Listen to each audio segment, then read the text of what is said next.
Recent గా గట్టిగా వినిపిస్తున్న పేరు శివజ్యోతి గారు.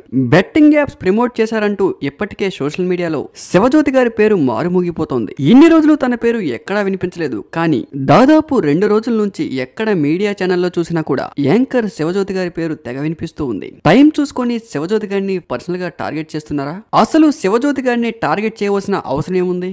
ఎందుకు పని కొట్టుకుని శివజ్యోతి గారి పేరే వినిపిస్తుందంటే, రీసెంట్ గా తెలంగాణ ఎలక్షన్స్ టైంలో శివజ్యోతి గారు కేసీఆర్ కి బాగా సపోర్ట్ చేశారు. ఖచ్చితంగా తెలంగాణలో ఈసారి కేసీఆర్ పక్కా వస్తారని దాదాపు చాలానే వీడియోలు చేశారు. ఆ టైంలో ఆపోజిట్ పార్టీ వాళ్ళకి చాలా మందికి శివజ్యోతి గారు టార్గెట్ అయ్యారు. శివజ్యోతి గారు down to earth person. Teenmaar వార్తలతో తెలుగు బుల్లితెరకు పరిచయమైన శివజ్యోతి గారు అతి తక్కువ టైంలో తనకంటూ ప్రత్యేకమైన గుర్తింపును సంపాదించుకున్నారు. ఆ తరువాత చాలానే కష్టాలు పడ్డారు. ఎన్నో కష్టాలను దాటుకొని ఇండస్ట్రీలోకి ఎంట్రీ ఇచ్చిన శివజ్యోతి గారు కష్టానికి తగిన ఫలితం ఇప్పుడు అనుభవిస్తూ ఉన్నారు. తీన్మార్ వార్తల తర్వాత బిగ్ బాస్ 3లోకి ఎంట్రీ ఇచ్చిన శివజ్యోతి గారు ఆ తరువాత వెనక్కి తిరిగి చూసుకోలేదు.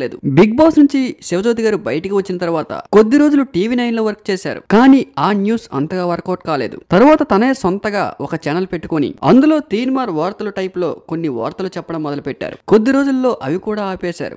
ఎందుకంటే అవి కూడా పెద్దగా వర్కౌట్ కాలేదు. ఇప్పుడు రీసెంట్ గా అప్పుడప్పుడు యూట్యూబ్ లో వ్లాగులు, ఇన్స్టాగ్రామ్ లో రీళ్లు చేసుకుంటూ ఆడియన్స్ కనిపిస్తూ ఉంటారు. అయితే రీసెంట్ గా శివజ్యోతి గారి పేరు తెలుగు ఫిలిం ఇండస్ట్రీలో బాగా వినిపిస్తూ ఉంది. శివజ్యోతి గారు కూడా బెట్టింగ్ యాప్స్ ని ప్రమోట్ చేశారని, మరి ఆవిడ్ని ఎందుకు అరెస్ట్ చేయట్లేదంటూ మరికొంతమంది మీడియా ముందుకు వచ్చి చెప్పుకుంటూ ఉన్నారు. అయితే రీసెంట్ గా వైసీపీ కార్యకర్త యాంకర్ శ్యామల గారిని కూడా ఇదే తరహాలో అరెస్ట్ చేసేందుకు ప్రయత్నాలు చేశారు. కానీ ఆమె హైకోర్టుని ఆశ్రయించారు. దాదాపు 3-4 ఏళ్లుగా సోషల్ మీడియాలో కొద్దో గొప్ప ఫాలోవర్స్ ఉన్న ప్రతి ఒక్కరూ కూడా బెట్టింగ్ యాప్స్ ని ప్రమోట్ చేసి బాగానే సంపాదించుకున్నారు.